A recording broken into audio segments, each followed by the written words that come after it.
Le constat, je l'ai trouvé très alarmant dès le retour des grandes vacances. C'est-à-dire que j'ai trouvé les gens très épuisés au mois de septembre, pas du tout ressourcés.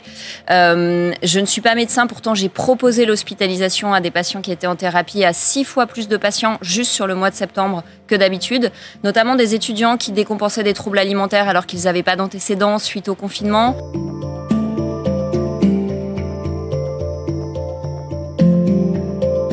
Un être humain, il est programmé pour faire face à l'épreuve, à la guerre, à la famine, à la pandémie.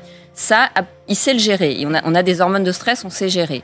En revanche, on ne sait pas gérer les injonctions paradoxales. Et en fait, les gens se sont sentis pris dans des injonctions très contradictoires, avec des informations qui changeaient tout le temps. Et cette incertitude, à partir du moment où elle s'est installée dans le temps, a épuisé vraiment les ressources adaptatives.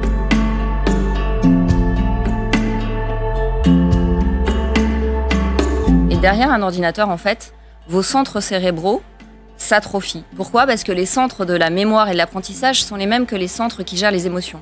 Donc moins vous avez de contact humain et d'émotions, plus votre cerveau s'atrophie.